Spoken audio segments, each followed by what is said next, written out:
자, 이번 시간에는 179페이지죠. 권리 변동의 원인, 권리 변동의 원인으로서 법률 요건과 법률 사실을 보려고 그래요. 자, 법률 요건이라는 것은 권리 변동이라는 법률 효과를 만들어내기 위하여 필요한 법률 사실들의 총체, 법률 사실들이 다 모여 있는 것을 말합니다. 그것을 법률 요건이라 그래요. 이 요건이 갖춰지면 법률 효과인 권리 변동이 나거든요. 이러한 법률 요건에는 가장 중요한 것이 법률행위예요. 법률행위라는 법률 요건이 법률 요건 중에 가장 중요한 것이다, 이렇게 보시면 되고요. 그 외에도 준법률행위, 또 사무관리, 부당이득, 불법행위라는 이러한 요소들을 다 갖추면 이것도 역시 법률 요건이 되는 것들이죠. 자, 어쨌든 간에 법률 요건 중에 가장 중요한 것은 법률행위다, 이렇게 정리해 두시고요. 이러한 법률 요건을 갖추는 개개의 사실을 법률 사실이라는데, 이 법률 사실은 여러 가지 형태로 분류를 할 수 있어요. 세상에 발생할 수 있는 여러 가지 사실들 있죠. 그 사실을 성격에 따라서 여러 가지로 분류를 할 수 있는데, 그것이 바로 180페이지에 정리되어 있어요.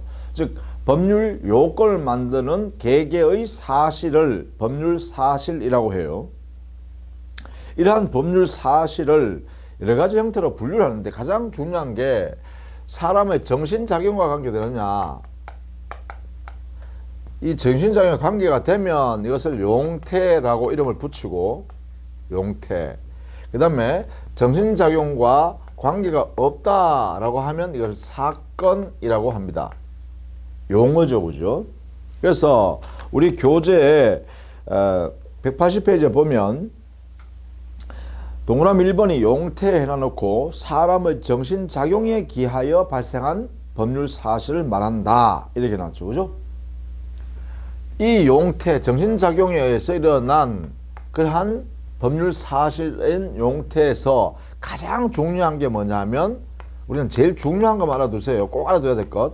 이 용태 중에 가장 중요한 게 의사표시예요. 이 가장 중요하고요. 그 다음에 사건. 이 사건은 여러분 교재에는 어디 있냐면 182페이지 제일 뒤에 가면 사람의 정신작용에 기하지 아니한 법률 사실로서 이름을 사건이라 하고, 이 사건에는 해가지고 예를 들어 나는 게 있죠. 이 예들이라는 걸 좀 보면, 뭐 실종 선고하기 위해서 시간이 경고가 필요하죠. 시간이 경고하는 것은 사람의 정신작용과 관계없죠. 그렇죠? 그래서 시간의 경과도 사건이 돼요. 그래서 뭐 출생한다는 사실도 사건이고, 사망했다는 사실도 사건이고, 물건이 파괴됐다는 것도 사건이고, 그리고 부합, 혼화, 가공 이런 것도 사건이고, 부당이득. 자, 이 부당이득도 사건에 해당돼요. 부당이득도 사건에 해당돼요. 뭐 혼화, 이것도 사건이에요. 우리가 나중에 이제 물권법을 공부할 때 이런 걸 다 배웁니다. 예컨대 혼화, 부합, 혼동, 혼동 이런 것도 사건이에요. 이렇게 이런 내용들이 사건에 이런 게 있구나 라는 정도. 자, 이 정도는 알아두셔야겠습니다. 용태 중에 가장 중요한 것은 의사표시다. 자, 용태 중에 그러면 다시 들어와서 용태 중에 꼭 여러분이 알아둬야 될, 즉 정신작용에 의해서 만들어지는 법률 사실로서의 용태 중에 의사 외에도, 가장 중요한 의사 외에도 그 외에도 있어요. 중요한 게 우리 민법 규정에 여러 가지 사람의 정신작용에 의해서 이루어지는 사실들이 있는 것 중에서요, 용태인 의사표시 외의 용태로서 최고행위라든지 최고행위, 또 거절행위라든지 각종 어떤 사실을 통지하는 행위라든지 이러한 것들은 꼭 알아두셔야 돼요. 그래서 이 최고나 거절을 뭐라 그러냐 하면 의사를 통지하는 거다, 이렇게 해석해요. 의사를 통지하는 거다. 그래서 의사의 통지에는 최고와 거절이 있다. 그 다음에 각종 통지하는 사실들이 있죠. 이 통지하는 사실을, 어떤 사실을 관념적으로 통지한다 해가지고 관념의 통지로서의 통지다, 이렇게 표현해요. 이렇게. 그래서 최고, 거절은 의사의 통지, 그 다음에 각종 통지는 관념의 통지라 하고, 이러한 의사의 통지나 관념의 통지는 자기의 마음속에 있는 또는 인식하고 있는 그 사실들을, 자기가 알고 있는 개인적 사실들을 알리는 행위이기 때문에 나타내고 있죠. 그래서 표현행위로서의 표현행위, 이렇게 표현행위로서 이것은 준법률행위에 해당된다, 이렇게 표현해요. 표현행위인 준법률행위다.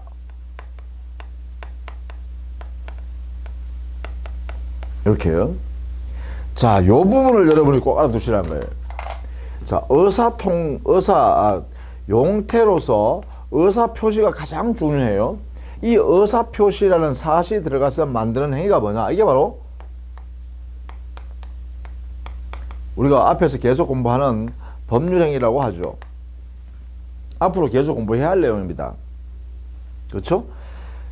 정신작용인 용태 중에 가장 중요한 게 의사표시라는 사실이다. 법률사실.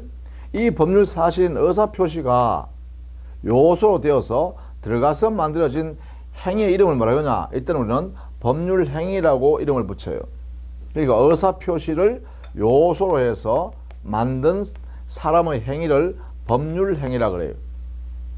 근데 여기에 최고행위라든지 거절행위라든지 통지행위는 의사표시가 아니라 뭐라고요? 표현행위로서의 준법률행위를 만드는 사실들이에요. 최고, 거절, 통지는 준법률행위를 만드는 이런 행위들이다. 이때 최고나 거절을 이렇게 분류한다는 거죠. 의사의 통지에 해당된다, 이렇게 하고, 각종 통지행위는 관념의 통지에 해당된다, 이렇게 해서 한다는 거예요. 자, 요 부분만은 꼭 여러분이 알고 계셔야겠습니다. 의사표시가 들어가서 만든 사람의 행위는 법률행위라 하고, 최고행위나 거절행위를 의사의 통지라 하면서 이것은 표현행위인 준법률행위를 만든다. 또 통지, 각종 통지행위도 역시 관념의 통지라 그러면서 표현행위인 준법률행위에 들어간다. 자, 이렇게 이 부분은 꼭 알아두셔야겠습니다. 그래서 여러분 교재에 180페이지입니다. 180페이지에 준법률행위라는 그 나 동그라미 있죠? 나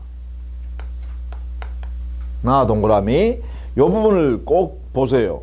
거기에 보시면 괄호 안에 법률적 행위라고 한다 해놨죠? 준법률행위는 법률적 행위입니다. 이것은 법률의 규정에 따라 효과가 발생하는 행위다 해놨죠? 법률 규정에 효과를 만들어 놨어요. 그 규정에 따라서 효과가 발생합니다. 그 안에서 첫 번째 표현행위요. 이 표현행위는 꼭 알아두셔야 됩니다. 자, 준법률행위에서 표현행위가 나왔죠. 이 표현행위 안에는 다시 의사의 통지와 관념의 통지, 이 두 가지는 반대로 놔두세요. 사실은 여기 감정의 표시도 있지만 이 감정의 표시는 그렇게 우리 시험에도 잘 나오지 않으니까 이거는 생각해도 좋습니다. 다만 의사의 통지와 관념의 통지를 분류해서 공부해둬야겠다. 거기에 의사의 통지는 자기가 의식하는 이 의사를 외부에 상대방한테 알려주는 거예요. 내가 이런 의사가 있다는 것을 알려주는 거죠. 이것을 의사의 통지를 하는데 여기는 최고행위라든지 거절행위가 여기에 들어간다. 이렇게 되죠? 이렇게요. 그 다음에 두 번째, 관념의 통지를 보시면 일어났죠. 어떤 사실을 알고 있는 사실을 타인도 알게 하려고 알려주는 거죠. 내가 알고 있는 사실을 당신도 아세요 라고 알려주는 행위예요. 그래서 우리는 관념의 통지를 하는데 뭐 사실의 통지 또는 관념의 통지 다 좋습니다. 이 관념의 통지나 사실의 통지는 각종 사실을, 알고 있는 사실을 알려주는 행위에 해당되는 통지행위를 말합니다. 각종 통지행위예요. 뭐 예를 들면 여기에 사원총회 소집 통지, 우리가 앞에서 배웠죠. 사원총회 소집일 일주일 전까지 통지하여야 한다. 이사가, 그죠? 그 통지행위가 바로 여기 들어가는 거죠. 관념의 통지인 준법률행위가 된다 이 말이죠. 또 채권 양도했다는 사실을 통지하는 것, 공탁했다는 사실을 통지하는 것, 뭐 각종 또 채권 양도했다는 사실을 승낙하는 것도 역시 통지 여기에 해당되는 거예요. 대리권 수여했다는 표시행위를 하는 것도 여기에 들어가는 거고요. 사무처리 상황을 보고하는 것도 여기에 통지에 들어간 거예요. 이런 행위들이 전부 다 관점의 통지인 준법령에 해당된다 이렇게 되는 거예요. 그래서 이렇게 나누어지는 거예요. 이렇게 의사표시라는 사실이 들어가서 만드는 그러한 행위는 법령이라고 이름을 지어야 돼요. 반드시. 그러나 최고나 거절이나 통지를 통해서 만들어진 행위를 뭐라 그러냐? 준법령이라고 한다는 거예요. 이 준법령에는 법률의 규정에 정해져 있는 내용대로 효과가 부여되어지는 거예요. 이렇게. 자, 이렇게 꼭 정리해 둡니다. 그래서 여러분 교재예요. 181페이지 가면 다시 이게 내용이 법률행위와 준법령이 이 두 가지를 개념을 이 행위요. 이 행위의 차이점을 설명하려고 만들어 정리해 놨죠. 표로 그죠. 법률행위와 준법률행위의 같은 점 차이점 이래 놨죠. 요 부분을 알아두셔야 할 필요가 있다는 거예요. 거기 보시면 자, 양자는 두 개요. 법령이와 준법령이. 이 양자는 내심의 의사를 다른 사람에게 전달한다는 점에서는 유사하지만 그 효과와 근거에 있어서 차이가 있다 해놓고, 즉 이제 보는 겁니다. 의사표시에 의한 법률행위는 이랬죠. 의사표시에 의한 법률행위는 이랬죠. 이것은 원한 대로, 즉 의혹한 바대로 원한 바대로 법률 효과가 발생한다. 자, 여기에요. 요 두 개 지금 차이점을 정리하고 이쪽에. 그렇죠? 법령행위와 준법령의 차이점. 자, 법령행위는 요 의사표시에서 만들어 놓은 원하는 대로 법률 효과, 권리 의무가 만들어져요. 이렇게 원하는 대로. 그런데 준법률행위는 원하는 대로 효과가 발생하는 것이 아니라 이것은 법률의 규정에 정한 대로 이 되죠. 요 두 개를 꼭 알아두셔야 돼요. 네 번째 줄. 그러나 준법률행위에 있어서는 당사자가 원한 바의 법률 효과가 발생하는 것이 아니라 그와 무관하게 법률 규정에 의한 효과가 발생하며, 이 말은 법률 규정에 이미 준법률행위 규정을 만들어 놓고 그 준법률 규정에 효과도 법 규정에다가 정해놨다. 민법에요. 그래서 그에 따라서 법률 규정에 따라서 법률 효과가 만들어진다. 그래서 법률 효과의 근거는 바로 법률 규정이다. 이런 이야기죠. 이렇게 설명하고 있는 거예요. 자, 이런 면에서 차이가 있다는 거죠. 법률 행위는 이 행위하는 사람이 원하는 대로 권리 의무가 발생한다. 그러나 법률 준법령이라는 것은 즉 이런 거죠. 최고 거절 통지 행위라는 준법령에는 법률 규정에 그 효과를 딱 정해놨어요. 그래서 여기에 정해져 있는 그 효과가 발생할 뿐입니다. 이렇게 되는 것이죠. 자, 이렇게 차이가 있다. 근데 우리 민법에서는 이 법률 행위가 제일 중요하다겠죠. 법률 행위가 제일 중요하다 보니까 이렇게 법률 규정, 민법의 규정을요, 법률 행위에 관한 내용이나 의사 표시에 관한 내용의 규정을 아주 치밀하게 규정을 주었어요. 그러다 보니까 이 규정은 치밀하게 규정들이 많은데 여기에 준법률행위는 아주 간단하게 돼 있단 말이에요. 그러면 이 준법률행위에 여기에 필요로 하는 법 규정이 좀 부족하니까 여기에 있는 법률행위나 의사표시에 여기에 규정되어 있는 이 민법의 규정을 여기다가 준법률행위인 표현행위인 의사의 통지인 최고 거절 관음의 통지인 통지행위에 여기에 유추 적용한다는 거예요. 유추 적용한다. 자, 여기까지 알아두셔야 돼요. 법률행위에 관한 규정, 의사표시에 관한 규정을 준법률행위에다 유추 적용할 수 있다. 이게 통설이고 판례란 거예요. 그래서 요 관계를 여러분 이해해 두셔야겠다. 그래서 181페이지 정리되어 있는 그 네모 박스에 있는 거 있죠? 요것은 여러분이 여러 번 읽어서 요 내용을 반드시 숙지해야 되는 겁니다.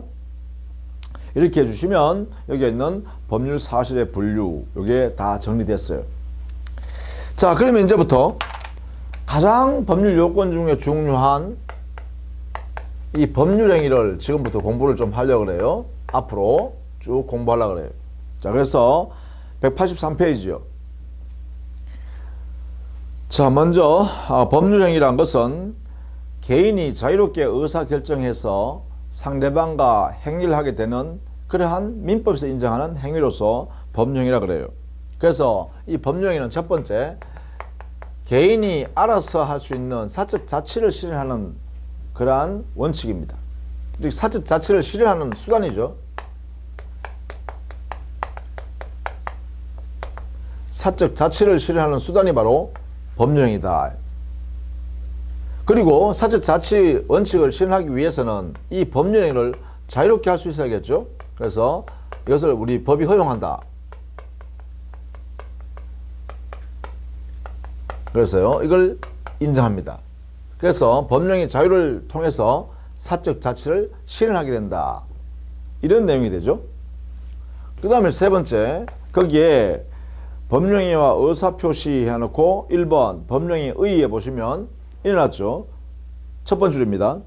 법률행위란 일정한 법률 효과의 발생을 목적으로 하는 하나나 여러 개의 의사표시를 요소로 해서 만들어 놓은 법률 요건이다 해놨죠. 그럼 이것을 정리해보면 법률행위 속에는 반드시 있어야 될 게 의사표시가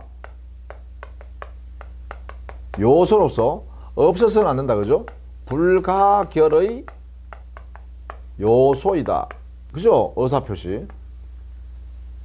이게 없으면 법률행위가 아니다 이 말이야. 그 다음 네 번째, 이 법률 행위란 것은 법률 사실이 아니라 법률 요건에 해당된다. 만약에 이것을 법률 사실이다 하면 틀리겠죠. 법률 사실은 아니다 이렇게 하겠죠. 법률 요건에 해당된다. 자, 이런 내용이 바로요. 이런 내용이 법률 행위가 하는 기능이라 할까요? 또 법률 행위를 구성하는 내용이라 할까요? 이렇게 되겠죠. 자, 이것이 여러분 교재는 184페이지에 의사표시와의 관계 여기까지 설명되어 있는 것이다. 이렇게 보시면 돼요.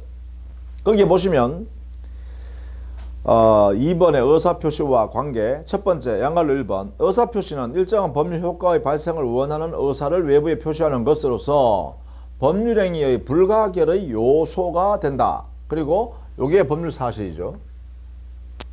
의사표시가 법률 사실이죠. 자, 이런 의미를 꼭 알아두셔야 돼요. 그러다 보니까 이 의사표시가 무효가 되면 법률행위도 무효가 되겠죠. 그래서 양갈로 3번에 보시면 모든 법률행위는 의사표시를 불가결의 요소로 하기 때문에 의사표시의 무효나 취소 등의 사정이 있으면 당연히 법률행위 전체에 그 영향을 미친다. 이났죠. 그래서 이게 의사표시가 무효가 되면 이 법률행위도 무효. 이게 취소가 되었다라고 하면 이 법령에도 취소될 수밖에 없다는 것입니다. 그대로 영향을 미치니까. 왜? 이게 불가결의 요소이기 때문에. 그래서 이 법률행위라는 개념은 요 1, 2, 3, 4번 요 내용을 가장 기본적 내용으로 또 기능으로 하고 있다. 이렇게 보시면 되겠죠. 자, 이러한 법률행위는 어떤 종류가 있을까?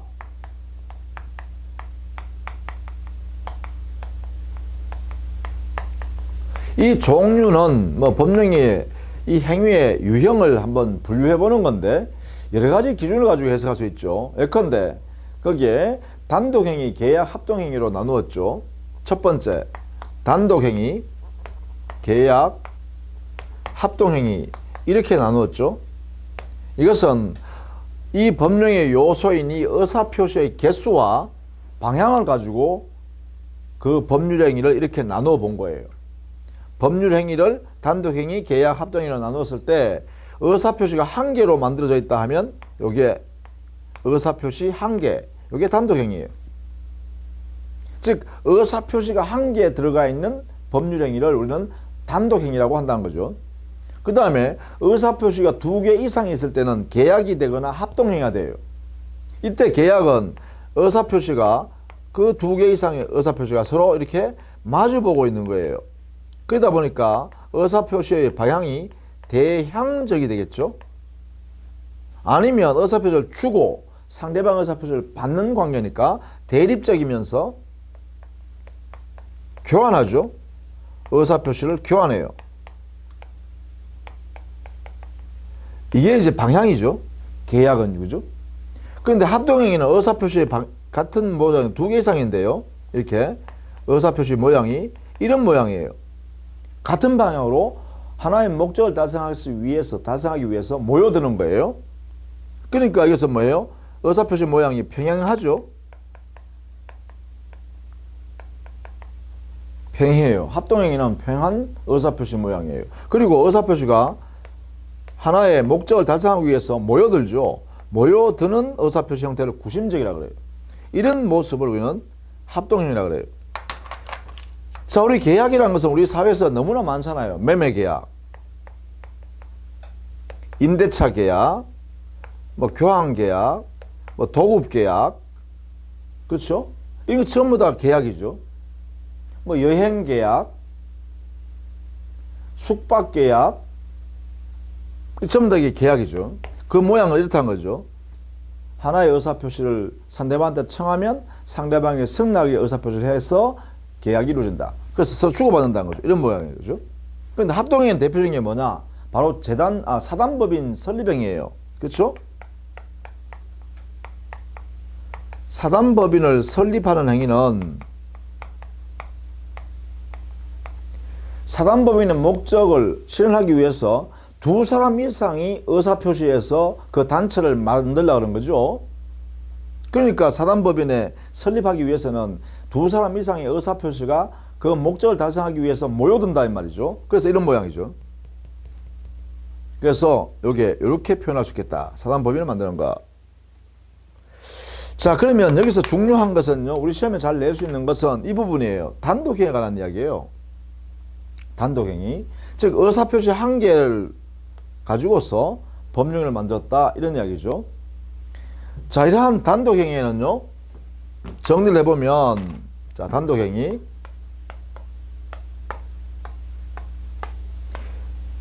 첫 번째 특성이 있어요. 단독행위는 법률 규정에 정해져 있을 때만 인정된다라는 원칙, 이걸 법정주의라고 해요. 법에 정해져 있는 행위만 그 단독행위가 허용돼요. 법에 정해져 있다, 단독행위는. 따라서 자유가 원칙이 아니다, 여기는. 단독행위 자유가 원칙이 아니다. 이 부분요. 조심해야 돼요. 법령이 자유다, 이렇게 했잖아요. 여기 보시면. 법률행위는 자유라고 했어요, 원칙이. 그러면 법률행위 속에는 단독행위도 자유가 돼야 되지 않겠느냐, 이렇게 되는데, 다만 그 단독행위를 인정받으려고 그러면 법에 정해져 있어야 한다, 이런 이야기예요. 그런 면에서는 제한이 있죠. 그래서 단독행위는 법정주의가 원칙입니다. 그 다음에 이 단독행위에는요, 의사표시가 보세요. 이렇게 되어 있잖아요. 이 계약이라는 것은 우리 민법에 상당히 상세하게 만들어놨죠. 매매, 교환, 증여, 임대차, 사용대차, 소비대차, 고용계약 등등 계약에 관한 규정을 아주 상세하게 우리 민법이 계약법을 규정하고 있어요. 그런데 그 계약법의 규정을 단독행위는 적용할 수 없겠죠. 계약법의 규정은 이런 모습을 규제하기 위해서, 규율하기 위해서 법을 만들어낸 건데 여기다 써먹을 수 없잖아요. 그래서 우리 민법에 있는 계약법 규정을 이 단독행위에는 유추 적용을 할 수 없다. 왜냐하면 성격이 다르기 때문에. 그렇죠? 구조가 다르고 성격이 다르니까 유추 적용할 수 없다, 이렇게 하죠. 세 번째, 이 단독행위의 특성은 여기에 부관인 조건이나 기한을 붙일 수 없다.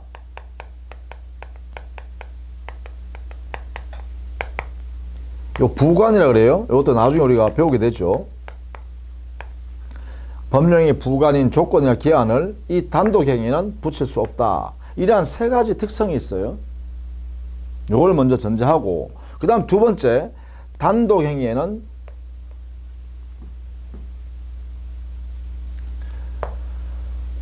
자체 두 가지 있어요. 성격이. 종류가, 단독행위 종류에는 두 가지 있어요. 뭐냐 하면 상대방이 있는 단독행위가 있고요. 상대방이 없는 단독행위가 있어요. 그래서 여러분은 여기에 상대방 있는 단독행위와 상대방 없는 단독행위를 꼭 정리를 좀 해 두셔야 됩니다. 상대방 없는 단독행위라는 것은 상대방이 당의 그 하나의 의사표시를 수령받지 않아도 당의 단독행위의 효력이 발생할 수 있는 것을 우리는 상대방 없는 단독행위라고 그래요. 대표적인 게 뭐냐? 유언, 유증, 재단법인 설립행위. 그죠? 이런 행위는 상대방 없어요. 상대방이 당의 의사표시, 그 의사표시를 수령하지 않아도, 받지 않아도 효력이 발생할 수 있도록 만들어 놨다는 거죠. 그래서 상대방 없는 단독행위는 이런 것을 들 수 있어요. 또 소유권을 포기한다. 소유권자가 이때도 상대방이 없어요. 이 포기 의사표시를 상대방 없는 상태에서 이루어지는 거죠. 그 다음에 상대방 있는 의사표시는요, 그 하나의 의사표시인 단독행위를 상대방이 수령이나 상대방한테 도달되어야 효력이 발생하는 그러한 단독행위를 상대방 있는 단독행위라고 그래요. 예를 들면 동의한다든가 동의권 행사, 철회한다든가 철회권 행사, 상계권을 행사하는 상계를 한다든가, 추인하는 추인권 행사라든지, 취소하는 취소권 행사라든지, 해제하는 해제권 행사라든지, 해지하는 해지권 행사라든지, 채무 면제하는 채권자의 행위라든지,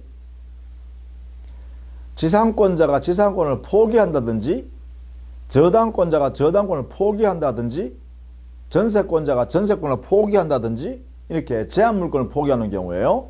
제한물권자가 제한물권을 포기하는 것은 전부 다 상대방 있는 단독행위 여기 들어가는 거예요. 자, 이런 것들은 여러분 좀 암기를 해야겠죠. 그렇죠? 이렇게요. 구별해야 된다는 거죠. 구별. 상대방 있는 단독행위와 상대방 없는 단독행위를 이렇게 예를 해서 이렇게 구분해서 여러분 정리를 해 두셔야 겠습니다. 이렇게. 자, 단독행위 성질, 특성과 그 다음에 단독행위를 나눌 때 이렇게 나누어진다. 요것은 꼭 여러분 숙지를 좀 해야겠습니다. 단독행위. 이 부분은요, 별도로 좀 공부를 좀 하자. 자, 그 다음에 185페이지에 가면 채권행위와 처분행위로 이렇게 법령행위를 분류했죠. 여기에도 두 번째, 채권행위, 이걸 의무부담행위라고도 해요. 채권행위와 처분행위 이렇게 분류를 했습니다. 이 법률행위를 성격 또는 효력요, 행위로부터 발생하는 효과, 이 효력에 의해서 이렇게 분류하는 거예요. 법률행위를 한 내용의 효과가, 효력이 채권 채무관계, 채권 의무 발생 이런 관계로 효력이 발생하면 그 법령행위를 채권행위 또는 의무부담행위 이렇게 하는 거죠. 또 그 법률행위 효과가 권리 의무 관계를 종국적으로 발생시켜버리는 거죠. 즉, 이 종국적으로 발생한다는 것은 뭐냐? 권리 변동이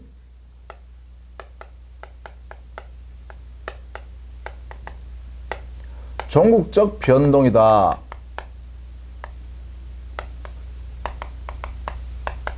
초래하는 그러한 법령이에요. 그래서 여기는 처분행위는 권리가 종국적으로 변동이 되어버리기 때문에 종국적으로 완전히 변동되어 버리잖아요. 따라서 여기는 이행해야 할 부담을 남기지 않습니다.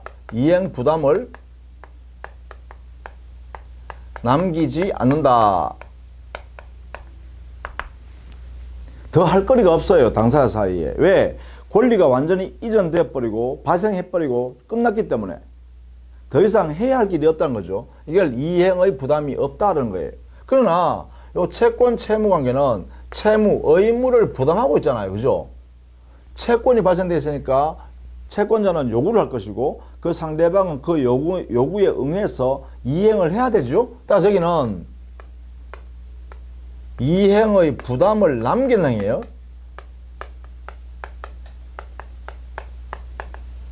이게 되겠죠.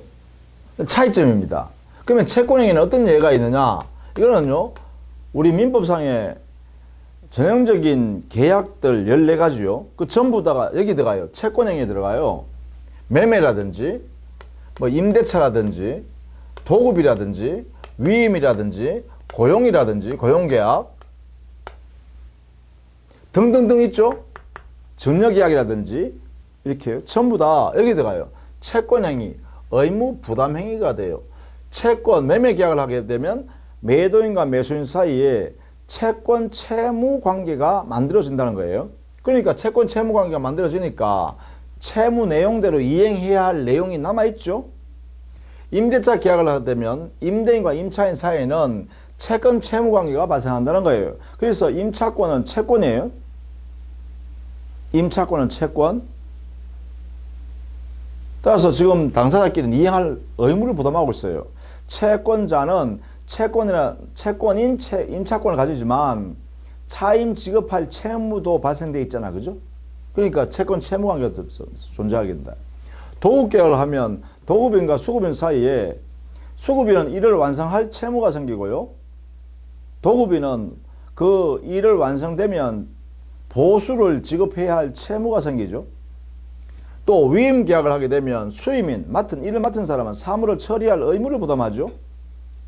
이때 위임인은 보수 지급하기로 약속했으면 보수 지급할 채무가 생기는 거죠. 고용 계약을 하게 되면 노무자는 약속된 노무를 제공할 채무를 부담하죠. 이에 반해서 사용자는 그 노무자가 일을 제공해주면 노동력을 제공해주면 보수를 지급할 채무가 생기죠. 그러니까 이 내용의 약정을 하게 되면 채권 채무 관계가 발생한다는 것이 채권행위예요. 그러면 처분행위는 어떤 게 있냐? 처분행위는요, 소유권을 양도해버린다든가 지상권, 지역권, 전세권, 뭐 저당권, 질권 이런 것을 설정해버린다.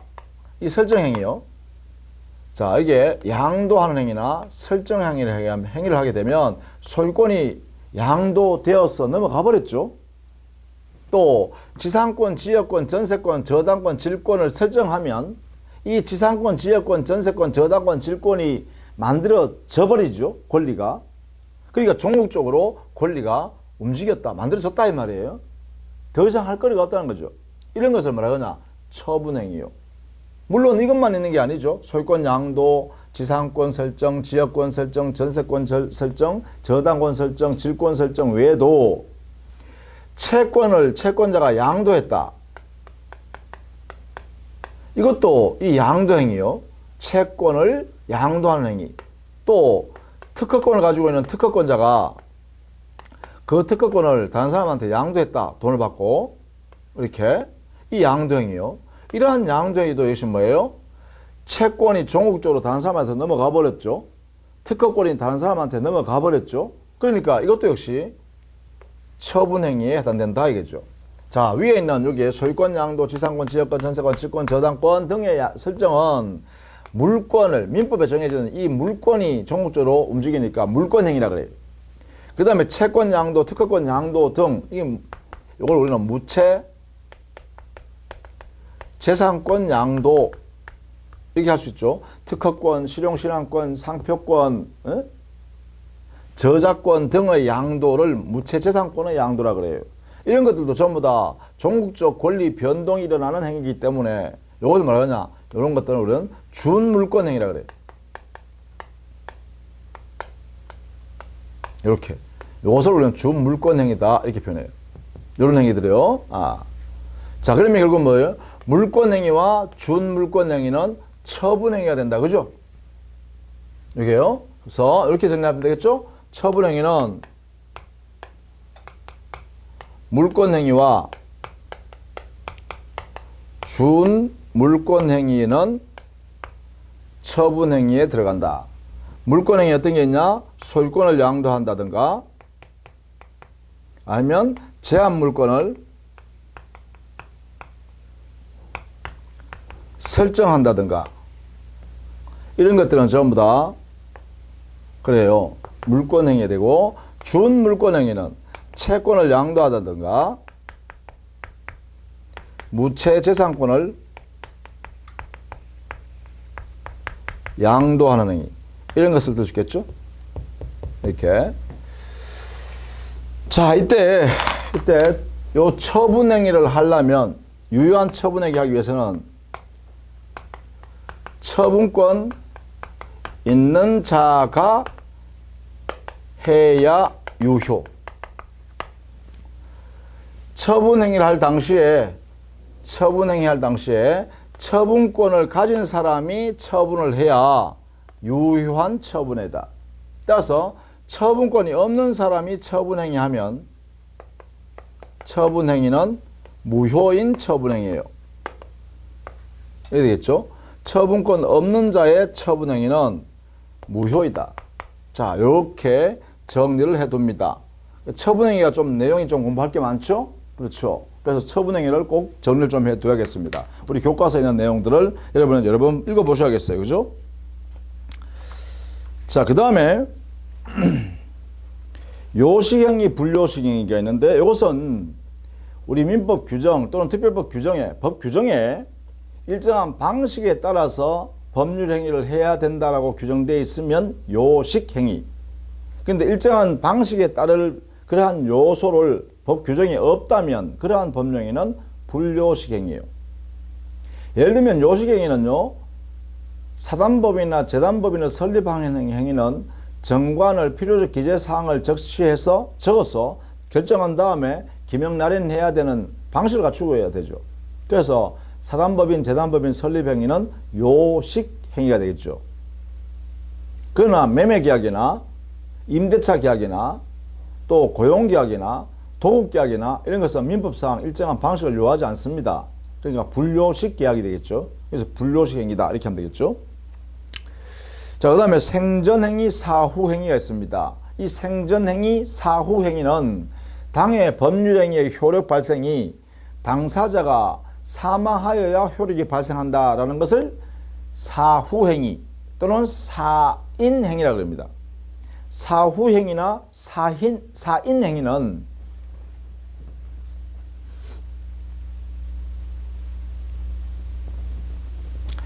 법률 효과가 당사자가 일방이 사망이 있어야 효력이 발생하는 것을 말해요. 사후행위 또는 사인행위요. 이 법률행위의 효력 발생이 사망을 원인으로 해서 효력이 발생한다는 거예요. 이게 뭐냐? 유언이죠. 유언자가 사망해야 효력이 발생하죠. 유증이죠. 유증한 자, 유증한 사람이 사망해야만 일단 유언의 효력 내용대로 유증의 효과가 발생해요. 또 사인 증여 계약이요. 이 사인 증여 계약도 증여의 효력이 증여자가 사망하여야 증여의 효력이 발생해요. 이게 바로 사인 증여죠. 이런 것들은 전부 다 사후행위라고 할 수 있겠죠. 그러면 대부분의 법률행위는요, 생전행위죠. 그죠? 즉, 법률행위를 하고 법률행위 한 사람이 살아있는 상태에서 법률 효과가 발생하는 것이 일반적이잖아요. 그래서 일반적으로는 생전행위고요. 이러한 경우 특별하게 사후행위라고 할 수 있겠다. 뭐 이렇게 보시면 되겠죠. 그 다음 출연행위와 비출연행위가 있는데, 출연행위라는 것은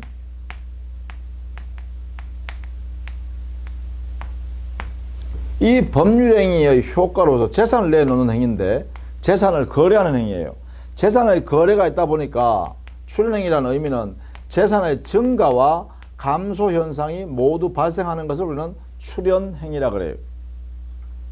매매, 증여 등 우리 일반적인 재산 거래 행위는 대부분 다 출연행위죠. 재산이 증가와 감소 현상이 발생해요. 매매하면 매도인이 소유권, 재산권을 넘겨주면 그만큼 재산이 감소되지만 그 상대방 매수인이 재산은 증가되죠. 또 한편 매수인이 대금을 매도인한테 넘겨주면, 지급하면 매수인한테는 재산이 그만큼 감소되지만 매도인 입장에서는 대금 받는 만큼 재산이 증가하죠. 그러니까 급부 내용 행위가요, 재산을 주고받는 내용에 의해서 재산의 증가 감소 현상이 모두 발생해요. 그런데 그러면 비출연행위다, 출연행위가 아니다 이 말이죠. 그런 성격이 없는 행위다 이 말은 이 행위의 효과가 재산을 거래하는 행위 내용인데 재산이 증가되는 현상이 안 생기거나 또는 감소 현상이 안 생기거나 이런 두 가지 현상 다 안 생긴다든가 이런 경우에 여기에 해당돼요. 예를 들면 이 비출연행위는 우리 사회에는 그렇게 많지 않습니다. 소유자가 소유권을 포기하는 거예요. 그러면 소유권자가 포기했으니까 소유권자의 소유권 재산권은 그만큼 감소해요. 그런데 다른 사람한테 대해서 하는 것이 아니기 때문에 누군가에게 재산의 증가 현상이 이 행위로부터 발생하지 않습니다. 그죠? 그래서 소유권 포기 행위는 비출연 행위라고 할 수 있어요. 그 다음에 대리권을 수여하는 행위예요. 이 대리권 수여 행위 하더라도 대리권 수여한 본인에게 재산의 감소 현상도 안 생기고 그 상대방 대리권 수여 받는 대리인에게 재산권이 증가하는 현상도 안 생겨요. 그래서 이 대표적인 두 가지 행위는 비출연 행위다 이렇게 해석합니다. 그래서 요 정도만 알아두시면 되겠죠. 소유권의 포기 행위라든지 대리권 수여하는 행위는 비출연 행위다 이렇게요. 자, 그 정도로 정리하시면 되겠습니다. 그 다음에 독립행위, 보조행위. 이 여기는 보조행위가 의미가 있죠. 즉 독립행위는 그 법령이 단독으로 권리 의무 관계를 확정적으로 발생시켜 버릴 수 있는 그러한 행위를 독립행위라고 합니다. 그런데 보조행위란 것은 그 독립행위의 효력 발생을 도와주는 행위예요. 그래서 뭐 동의해 준다든가 동의행위, 또 허가해 준다든가 허가행위, 이런 것들이 전부 다 보조행위가 되겠죠. 뭐 추인행위를 했다, 추인행위 이런 것들입니다. 그 다음 주된행위, 종된행위가 있죠. 주된행위, 종된행위라는 것은 종된행위는 주된행위와 결합돼서 붙어 있어서 하나의 행위로 존재하고 있는 거죠.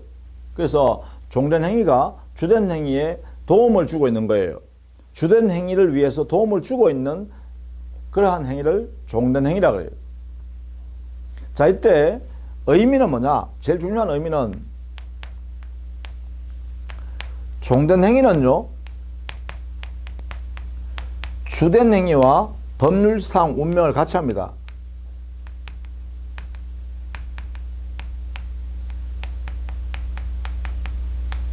이게 중요합니다. 종된행위의 운명은 주된행위의 운명과 같이 해요.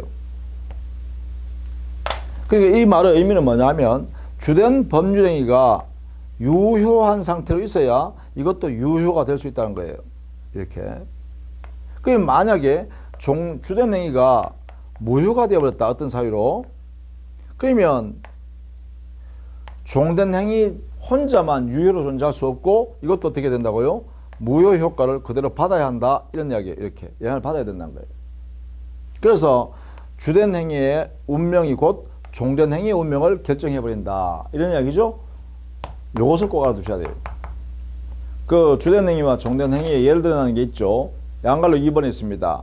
189페이지에 금전 소비대차 계약과 같은 채권행위 했을 때 여기에 이것을 도와주기 위해서 종된 행위가 하나 있어요. 저당권 설정행위라든지 보증계약을 한다든지 이런 경우요.